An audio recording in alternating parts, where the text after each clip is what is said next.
importantes. Hay un texto conocido como el Evangelio de Felipe, donde decía que Jesús amaba a María y que solía besarla con frecuencia, seguido de espacios vacíos. ¿Qué verdad existe detrás de María Magdalena que amenaza tanto a la iglesia para que desate su ira sobre ella y sus seguidores, incluso con una cruzada? Donde quiera que veo existe aversión hacia María. Cuando observo tanto odio hacia alguien, sé que esa persona es importante. María nos dijo que Jesús resucitó de entre los muertos. Ella es la persona más importante en el Nuevo Testamento. Incluso podría argumentarse que María Magdalena inició el cristianismo.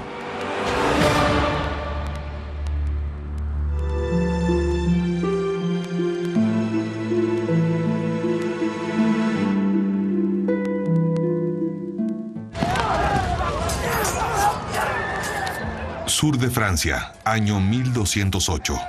El Papa en Roma desata toda la furia de la Iglesia con una cruzada contra un grupo cristiano disidente conocido como los cátaros. Eran personas muy dedicadas a lo espiritual y físicamente no constituían una amenaza para nadie, pero teológicamente representaban una amenaza para la Iglesia. El enfoque místico de los cátaros hacia el cristianismo se conoce como gnosticismo, y la Iglesia Católica lo considera hereje.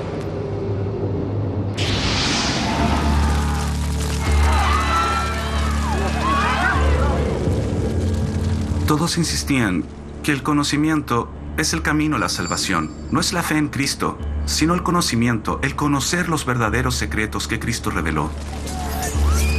Creían que cada humano tenía una luz divina y por ese motivo su propósito era fundamentalmente despertar y avanzar. No necesitabas ningún intermediario. En cierto sentido, se oponían tajantemente a la Iglesia Católica. A Roma no le gustaba. El 22 de julio de 1209, la ciudad francesa de Béziers está sitiada. Los cátaros que huyen de los cruzados cristianos se refugian en una iglesia que lleva el nombre de una de sus santas más veneradas, María Magdalena. Esta cruzada duró alrededor de 35 años, de modo que el número de cátaros asesinados probablemente fue de 100,000. ¿Cómo fue que María Magdalena, quien apenas se menciona en la Biblia, se convirtió en el foco de la herejía para la iglesia? ¿Y qué creían los gnósticos de ella que los convirtió en el blanco de Roma? Creían que su transferencia al mundo espiritual dependía de alcanzar una perfección profunda, conocimiento, iluminación y cambiar la conducta. Sus otros rasgos constituían una amenaza para la Iglesia, que las mujeres tuvieran casi los mismos derechos, no solo en el clero, sino en la sociedad en su conjunto. Creían que María Magdalena era la esposa de Jesús. La Iglesia ha existido por largo tiempo y ha presenciado cómo muchas ideas, teorías y especulaciones van y vienen, aunque la idea de que Jesús se casara no tenía fundamento textual en absoluto. La Iglesia no acepta que Jesús estuviera casado y con hijos. Según el dogma, esa idea es una herejía. Aunque en ninguno de los 4 evangelios del Nuevo Testamento se diga que Jesús estuvo casado, sí se señala que María Magdalena tuvo una insólita relación con Jesús. Su rol en los inicios del cristianismo surge en el Evangelio de Marcos cuando ella aparece en la crucifixión. En los evangelios, María Magdalena es el personaje más misterioso. Nunca se le menciona hasta las últimas horas de la vida de Jesús. Él está en la cruz. Y el de Marcos, el más antiguo de los evangelios, dice que en la cruz estaba María Magdalena y otra María, y es ella la primera que nombra. Es la primera vez que escuchamos de ella. Pasado el sábado, María Magdalena y María, la madre de Santiago y Salomé, compraron especias aromáticas para ir a ungir el cuerpo de Jesús. Marcos, capítulo 16, versículo 1.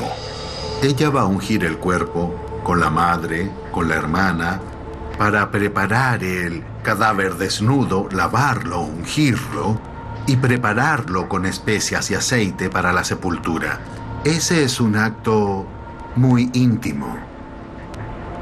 Si lo piensas, es asombrosamente misterioso de dónde viene, quién es, por qué desempeña este rol. La única palabra que se me viene a la mente es intimidad. Ella es de la familia. 3 días después, Cuando visita la tumba de Jesús y es testigo de la resurrección, su primera intención es acercarse a él. Adoro la versión del Evangelio de Juan. Encuentro increíblemente conmovedor cuando María quiere tocar a Jesús. Si la persona que amas parece volver a la vida, ¿no te gustaría tocar su cuerpo para asegurarte de que la presencia de esa persona está viva? En el aspecto histórico es verdad que María Magdalena fue la primera en afirmar que Jesús ya no estaba muerto y que resucitó de entre los muertos. Se podría deducir que María Magdalena inició el cristianismo. Entonces ella desaparece. Pero si ella es la primera testigo de la resurrección, de acuerdo a lo planteado en el Evangelio, si ella es la primera que dice haber visto con vida a Jesús, ¿por qué desapareció? Debiésemos sospechar que algo pasó. Pero eso es todo lo que encontramos en el Nuevo Testamento. Tenemos que acceder a otras fuentes para conocer el resto de la historia. 2000 años después de la muerte de Jesús, María Magdalena reaparece en otras fuentes perdidas por siglos. En evangelios gnósticos secretos desenterrados en el desierto egipcio. En estos textos, no solo María Magdalena ocupa un lugar más destacado, sino que también demuestran que existió una mayor diversidad de las primeras creencias cristianas de lo que transmitió la Iglesia. Es bastante evidente que cuando los cristianos narraban historias de Jesús después de su muerte, inventaban historias de él y lo que hacían después era alterarlas. Solo debes tomar una historia que aparezca en el Evangelio de Mateo y compararla con el mismo relato en Marcos. Luego compararla con el de Lucas y posteriormente compararla con el de Juan. Inevitablemente, cuando los comparas en detalle, encontrarás discrepancias y también contradicciones. En los 2000 años de la historia del cristianismo ha existido una eliminación sistemática de historias que no concuerdan o de versiones de Jesús que no coinciden con la imagen ortodoxa. Los llamados evangelios gnósticos secretos, que posiblemente datan de la misma época de Mateo, Marcos, Lucas y Juan, retratan un nuevo cuadro sorprendente de la relación de María con Jesús. María Magdalena tiene un papel increíble. Es la compañera de Jesús. No aparece en un solo texto, sino en media docena de ellos. En estos otros textos, al igual que las reinterpretaciones de los 4 evangelios aceptados, se sugiere que María Magdalena pudo tener una relación especialmente cercana, incluso íntima, con Jesús. La mayor parte de la tradición cristiana supone que Jesús fue soltero y célibe. La visión en estos otros evangelios de que tenía un amante y una compañera, a mi juicio, suele aceptarse de manera simbólica. Es posible que estuviera casado, pero no lo sabemos. Tal vez la relación que se insinúa en los evangelios gnósticos no es lo que podría pensarse. Hay un texto conocido como el Evangelio de Felipe, donde decía que Jesús amaba a María y que solía besarla con frecuencia. Eso indica que había algo más. Ella es una de las figuras más misteriosas del Nuevo Testamento. Incluso los orígenes de su nombre se desconocen. Sin embargo, algunos han planteado que aquí en Israel, cerca de los lugares en Galilea donde Jesús predicaba, se encuentra el hogar de María Magdalena, la aldea de Migdal. Ahora nos encontramos en la primera sinagoga que data del siglo I después de Cristo. En Migdal, la arqueóloga bíblica Dina Gorney cree que se mueve entre varias pistas sobre la verdadera identidad de María Magdalena y su papel en el ministerio de Jesús. Este lugar nos dice mucho sobre la vida de María Magdalena. Sabemos dónde vivía,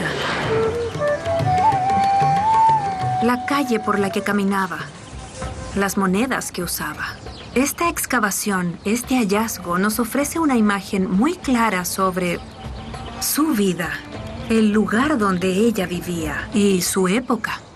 La búsqueda de Gorney por la verdadera María Magdalena la llevó a los restos de una sinagoga de 2000 años en un lugar que Jesús habría visitado. Por lo general, cuando construían una sinagoga, la situaban en el medio de la aldea o pueblo. Pero en este caso es diferente. Está situada en el extremo, muy cerca de Capernaum, lugar que según fuentes cristianas sabemos que Jesús visitaba.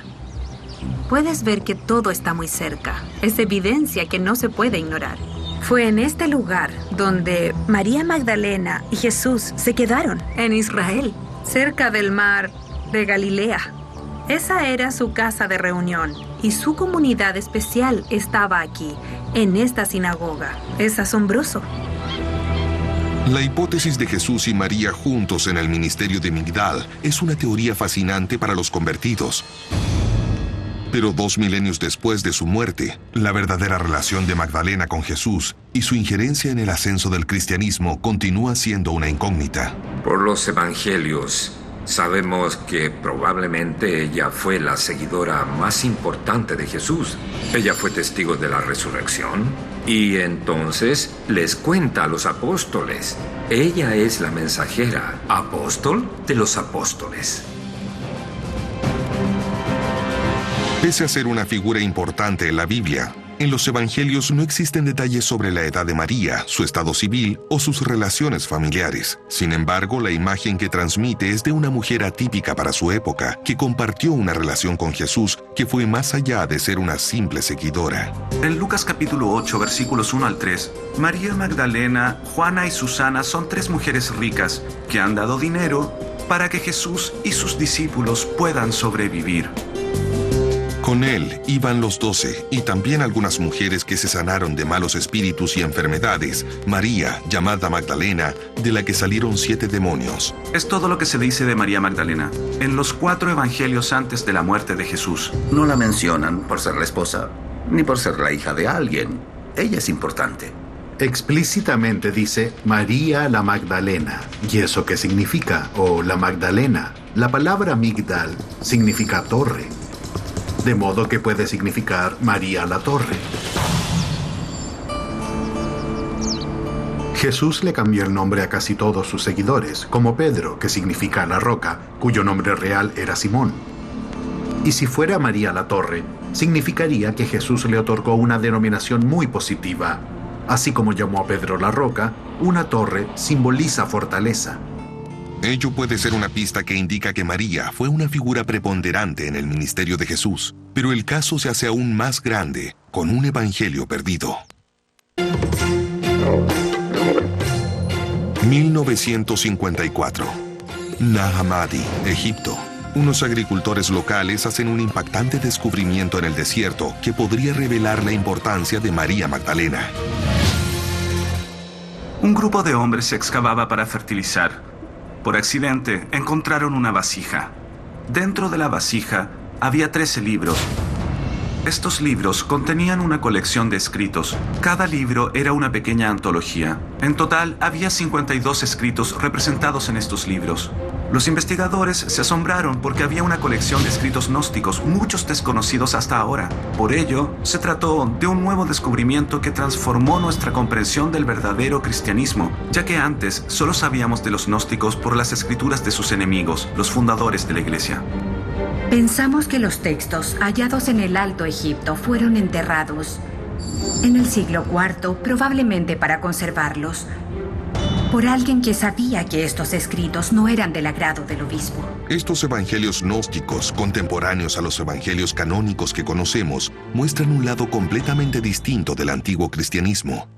Un lado que no sobrevivió. Estos textos presentan una visión radicalmente distinta de la relación de María Magdalena con Jesús, la de una seguidora con gran influencia. En los evangelios secretos, María Magdalena es considerada una de las más importantes discípulas y seguidoras de Jesús, la persona privilegiada de su círculo íntimo. No obstante, los evangelios del Nuevo Testamento siempre insisten que María no fue parte del círculo íntimo. Este lo componían Pedro, Santiago y Juan. Estos evangelios, que describen solo a hombres en puestos de autoridad en las iglesias, son los únicos que perduraron. El Nuevo Testamento está escrito por hombres, es para hombres y sobre hombres, y posee afirmaciones sobre las mujeres que son muy negativas, en especial las cartas de Pablo. Y dado que la iglesia se institucionalizaba cada vez más, la aceptación de estas estructuras fue simplemente un reflejo de lo que sucedía a su alrededor. En el siglo II, el creciente movimiento de seguidores de Jesús fue objeto de una escalada de ataques desde Roma. Diariamente, los cristianos eran apresados, asesinados e incluso arrojados a los leones para deporte en el Coliseo. Cuando los detenían, los acosaban, los golpeaban y los perseguían en los mercados, los arrestaban, los asesinaban y torturaban por ser cristianos. El obispo Ireneo se dispuso a unificar las creencias de los primeros grupos cristianos y unir su poder. El obispo Ireneo dijo: volvamos a lo básico de la fe cristiana, a lo que todos creen, a una clase de denominador común mínimo, y así nos uniremos. Sin embargo, Ireneo inventó la idea de la censura cristiana. Dijo que había cosas que no debían leerse, de las que nunca debía escucharse. Así quería asegurarse de que solo la Iglesia tuviera la verdad, tanto para administrarla como para enseñarla. Decía que algunos de estos evangelios se atribuían enseñanzas secretas y no querían eso. Solo se hablaría de las enseñanzas públicas de Jesús. Mientras atacaba a los gnósticos, Ireneo instauró los evangelios, que a su juicio representaban mejor las enseñanzas públicas de Jesús. Hacia el año 180 o 185, insistió que solo habían 4 evangelios. No puedes tener ni más de 4 ni menos de 4. Los 4. Su lógica puede no parecer convincente para los lectores modernos. Ireneo dijo que tenían que existir 4 evangelios porque el evangelio se difundió a través de los 4 puntos cardinales de la tierra, por los 4 vientos del cielo, y por eso son 4 evangelios, que son Mateo, Marcos, Lucas y Juan.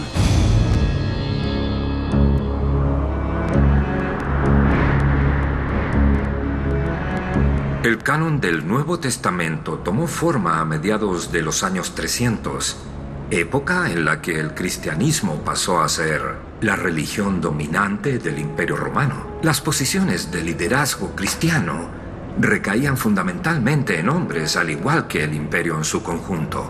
Durante los 1500 años siguientes, Mateo, Marcos, Lucas y Juan son la voz definitiva sobre Cristo. Los evangelios gnósticos y sus posturas radicales sobre María Magdalena y las enseñanzas de Jesús son literalmente obligados a vivir en la clandestinidad. Cuando estas ideas resurgen, son recibidas con agresividad. La Iglesia Católica organizó una cruzada contra los cristianos. Fue una licencia para violar, saquear y ultrajar. El Evangelio de Tomás, el Evangelio de María, el Evangelio de Felipe. Ninguno de ellos aparece en el Nuevo Testamento. Estos evangelios gnósticos, cuyo origen se remonta a comienzos del siglo I, presentan una imagen de Jesús y María Magdalena radicalmente distinta a la de la Iglesia Ortodoxa. Se halló una colección completa de antiguos textos cristianos atribuidos a Jesús y sus discípulos, que contenían muchos diálogos, como los que Jesús tenía con María Magdalena y Pedro, también uno que Jesús tiene con sus discípulos después de su resurrección. Dado que muchos de los textos hallados no fueron del agrado de los líderes de la Iglesia, se les declaró herejes. No obstante, los evangelios gnósticos muestran una versión diferente de la relación de Jesús con María Magdalena. En un texto llamado el Evangelio de Felipe, se dice que Jesús amaba a María Magdalena y que solía besarla seguido de espacios en blanco.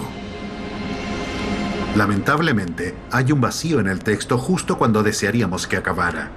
Es probable que dijera en la boca o algo que indicara que había algo más.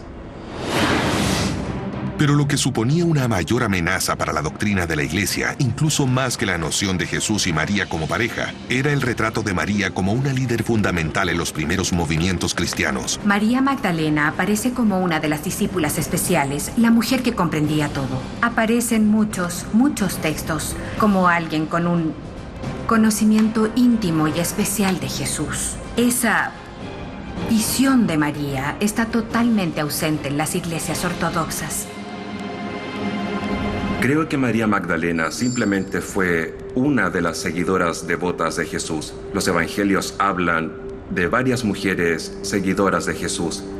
Jesús se expone a las personas como un profesor de religión o un rabino no aceptarían.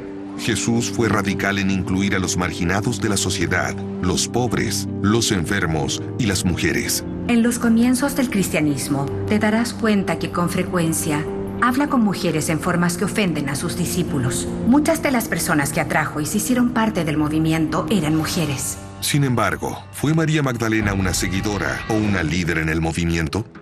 Un evangelio completo lleva su nombre en su honor.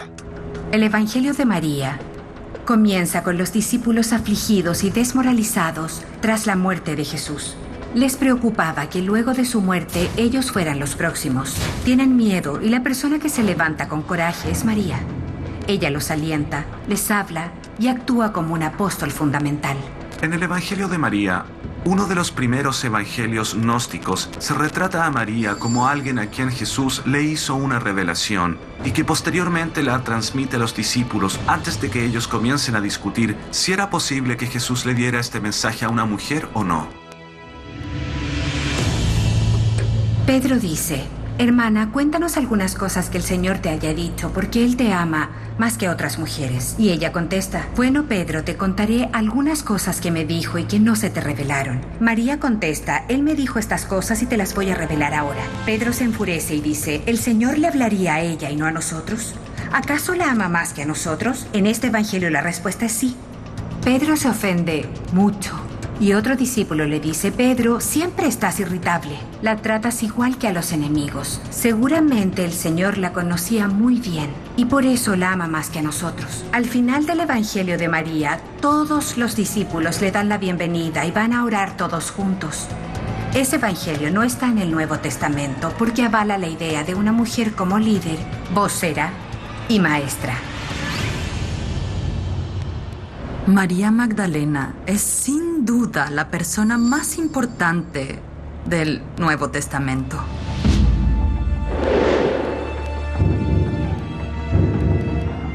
Para convertirse en cristiano, debes creer que Jesús murió en la cruz por nuestros pecados y que resucitó de entre los muertos al tercer día. Si crees eso, eres cristiano. ¿Y quién nos dijo que Jesús se levantó de entre los muertos al tercer día y que su tumba estaba vacía? Eso lo dijo María. Ella es la verdadera fundadora del cristianismo. Es muy posible que María perteneciera a un círculo interno y que en todas las fuentes que se describe a María Magdalena como alguien cercana a Jesús, en ninguna se habla bien de Pedro. Así que tenemos dos grupos de fuentes, aquellas en las que se habla muy bien de Pedro y no de María, así como aquellas en las que se habla muy bien de María y no de Pedro. En estas últimas, como el Evangelio de María, en que María habla por sí misma, observamos una forma de escribir que no sobrevivirá a una organización cada vez más dominada por hombres. Hacia fines del siglo II, la autoridad estaba controlada por los hombres. Creo que los padres fundadores no deseaban resaltar la importancia femenina dentro de la iglesia. Creo que solo querían transmitir un mensaje simple. En el año 313 después de Cristo, el emperador Constantino se convierte al cristianismo. De modo que esta jerarquía dominada por los hombres se convierte en la religión oficial de Roma. Los evangelios gnósticos secretos se entierran en el desierto y sus creyentes son calificados de herejes. En cuanto a María Magdalena, la palabra viene de la autoridad y la transforma de santa a pecadora. Para la tradición occidental, María Magdalena fue prostituta. ¿Y se olvidaron que no lo fue?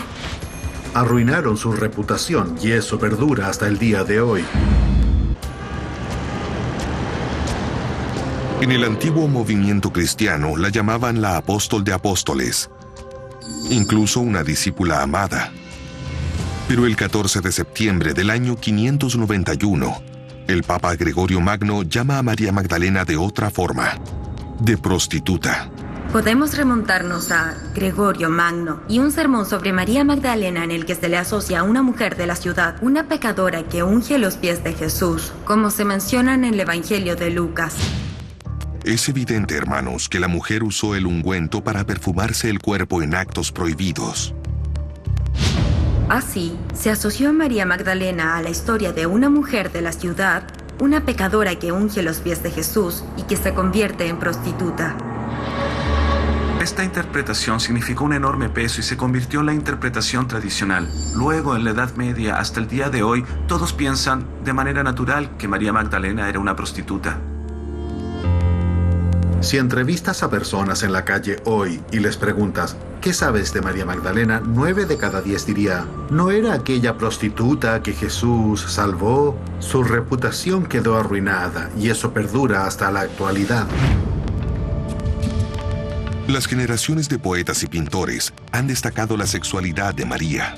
Su cabello largo y rojo, deslizándose por su cuerpo desnudo, se usa como metáfora de la tentación y la redención. Incluso en las representaciones de la crucifixión, las mujeres se cubren el cabello con una pañoleta y una capa para la cabeza. Todas, excepto María Magdalena. Ella lleva el cabello suelto, una imagen que los académicos afirman que simboliza a una mujer rechazada. Para la tradición occidental, María Magdalena fue prostituta. ¿Y se olvidaron que no lo fue? ¿Cómo se produjo esta transformación de la imagen de María?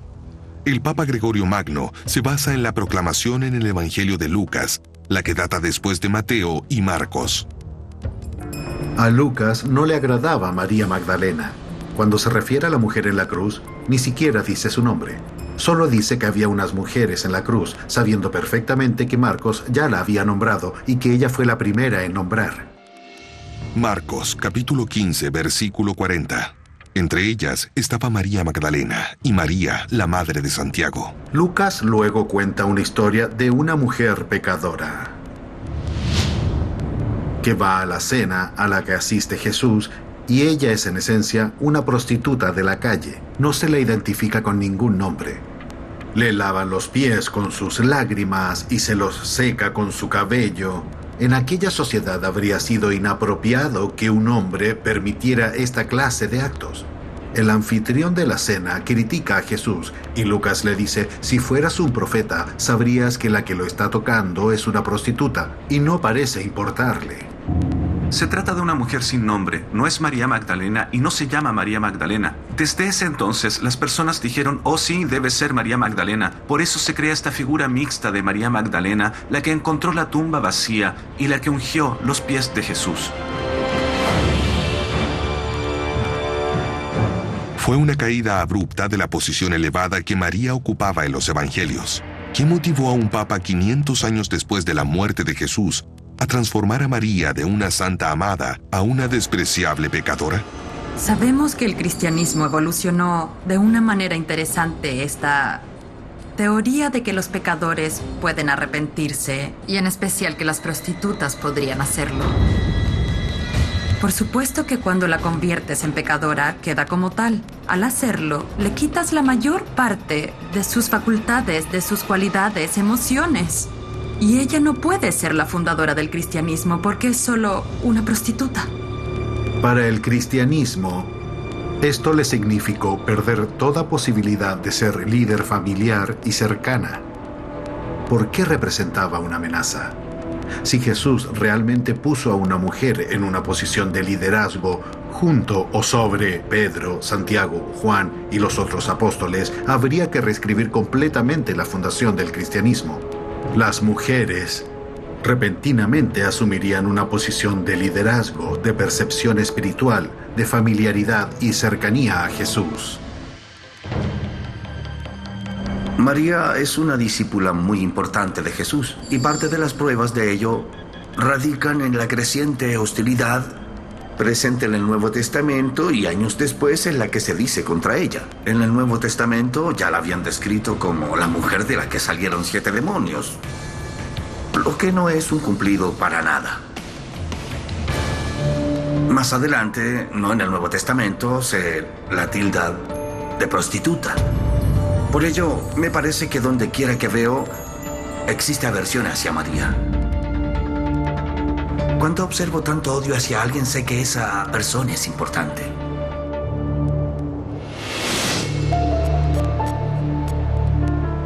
El Vaticano desde siempre ha evitado una realidad jerárquica en la que las mujeres forman parte de la difusión del Evangelio. ¿Acaso la Iglesia se siente amenazada de que las mujeres adopten un papel más importante dentro de la Iglesia Católica? Conforme pasa el tiempo, la campaña ortodoxa de la Iglesia contra María se convierte en una campaña contra los partidarios de María. En Francia, más de 1000 años después de la muerte de Jesús, los cátaros practican una forma mística de cristianismo que es similar a la de los gnósticos. Adoran a María y rechazan el poder del Papa y Roma. Y por esa razón, morirían. Para el siglo VI, la imagen de María Magdalena se había transformado, pasando de ser una mujer que descubrió la resurrección de Jesús a una despreciable prostituta que al final encontró la redención por medio de Cristo. Por extensión, la Iglesia. Los cristianos por largo tiempo han pensado que María Magdalena era una prostituta.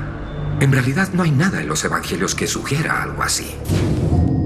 Sin embargo, en los evangelios gnósticos de María y Felipe, que estuvieron perdidos por siglos y que solo se encontraron en los años 50, aparece retratada como una compañera y la discípula favorita y que comprendía bien los conocimientos secretos de Jesús. Pedro le dijo a María: cuéntanos las palabras del Salvador que recuerdas, lo que sabes de nosotros y que nosotros no hemos escuchado. María contesta: les contaré lo que se les esconde. Evangelio de María. Los evangelios gnósticos no retratan a Jesús como alguien que murió y resucitó por los pecados, sino como alguien que transmitía conocimientos secretos, conocimientos para lograr la salvación. Estos libros se consideran peligrosos para los fundadores ortodoxos de la Iglesia. Cuando el cristianismo se convirtió en la religión oficial de Roma en el año 313, los evangelios gnósticos realmente ingresan a un submundo, aunque las enseñanzas y visiones poco convencionales de María Magdalena aún son transmitidas a través de los siglos. En el siglo XIII, en el sur de Francia, surge un grupo cristiano disidente conocido como los cátaros. Dado que el catarismo era una situación mucho más liberal, decían que podías cambiar tu conducta, que podías aprender, que podías avanzar a tu propio ritmo. No había remordimientos. Tu única tarea era viajar y educar a las personas. Los cátaros poseían un principio femenino muy fuerte. Tal vez su figura más sagrada era María Magdalena. Adoraban a María y creían que era la esposa de Jesús.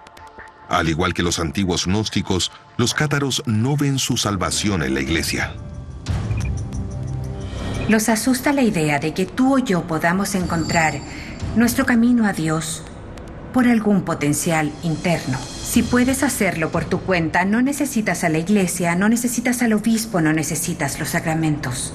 Ese pensamiento era una amenaza para una institución que deseaba afirmar que era la única en ofrecerte la salvación.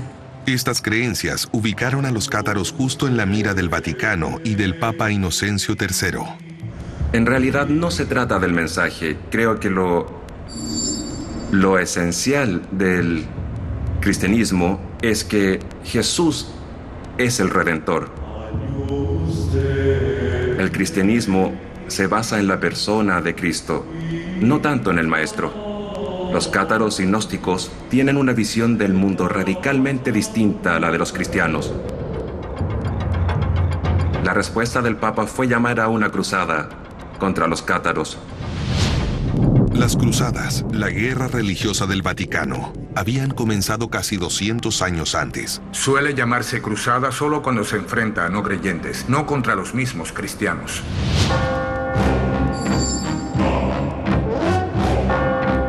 Querían que los cátaros desaparecieran, así que cuando atacaron no tuvieron piedad. Llegaron y se tomaron la primera ciudad que encontraron. Aniquilaron a todos los hombres, mujeres y niños, sin excepción. Además, si te mataban, te quemaban vivo. Te encerraban y prendían las jaulas con fuego. No había manera. No trataban de imponer la democracia ni nada por el estilo.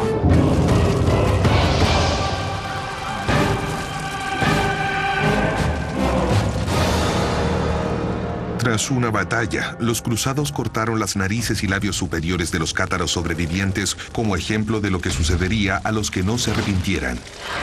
Hubo licencia para robar, violar, saquear, matar y ultrajar. Esa guerra duró por 30 años. Fue una guerra brutal. Antes de desatar sus fuerzas sobre los cátaros instalados en la iglesia de Santa María Magdalena, el legado papal, Arnaud Amaury, les dijo a los cruzados: mátenlos a todos y dejen que Dios lidie con ellos. Decenas de miles de cátaros, tanto hombres, mujeres y niños, fueron torturados y asesinados sistemáticamente. Sin embargo, inclusive con la erradicación de los cátaros, Roma continuó su campaña violenta contra aquellos que percibía que violaban la doctrina de la Iglesia. La Iglesia instituyó la Inquisición con un régimen de torturas, intimidación y violencia que duró otros 60 años. Más adelante se usaría contra los herejes y judíos en España. Incluso con la campaña de la Iglesia, los polémicos rumores sobre María Magdalena continuaron circulando.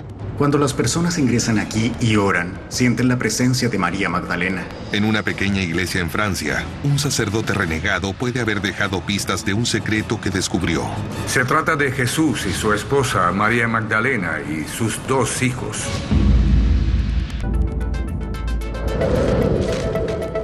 Según el Nuevo Testamento, María Magdalena presenció la resurrección de Cristo. Posteriormente desaparece y nunca más se le menciona en la Biblia. No existen registros de a dónde se dirigió María Magdalena después de la muerte de Jesús. No creo que la iglesia estuviera preocupada de buscar su paradero. Sin embargo, según la Iglesia Ortodoxa griega, María Magdalena, ahora considerada santa, viajó a Éfeso, actualmente Turquía, tras la muerte de Jesús junto a María, la madre de Jesús, y al final murieron ahí. Mantendría mi reputación como historiador y diría que no lo sabemos. En las fuentes antiguas que tenemos, ella solo desapareció. Actualmente tenemos historias del siglo III y IV en las que ella viaja como misionera y predica en varias partes del mundo. Una historia que subyace durante la Edad Media cuenta que María huyó perseguida por los romanos en un pequeño bote para llegar en definitiva a lo que sería el hogar de los cátaros, el sur de Francia. La referencia más antigua que tenemos de que María Magdalena llegó y vivió en el sur de Francia se remonta al siglo X. María Magdalena llegó a un lugar llamado Sainte-Marie de la Mer, es decir, Santa María del Mar. Luego llegó a Marsella y permaneció ahí por unos años predicando el Evangelio para luego venir y permanecer aquí por el resto de su vida. Fueron casi 30 años. Aquí en Saint-Bon, la historia continúa. Ella vivió sola en una cueva en luto por la pérdida de Jesús. Fue tan fuerte esta tradición que algunos creen que los restos enterrados aquí le pertenecen. Cuando las personas vienen y oran, la gracia se apodera de ellos. Algunos lloran y no saben por qué. Sienten la presencia de María Magdalena. No hay que darles mucho crédito a las leyendas posteriores que relatan su estadía en Francia o Europa. No puedo probar que no fue a Francia, pero si examináramos esta tumba de María Magdalena en Francia, si supiéramos su fecha de origen y si se demostrara su antigüedad, sería totalmente distinto.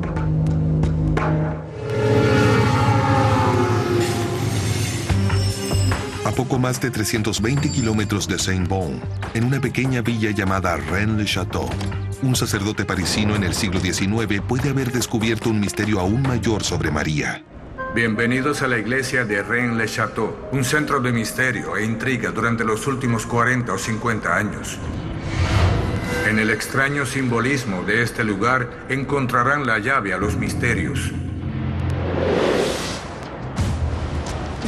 Con tan solo 100 residentes, Rennes-le-Château alberga a miles de personas al año.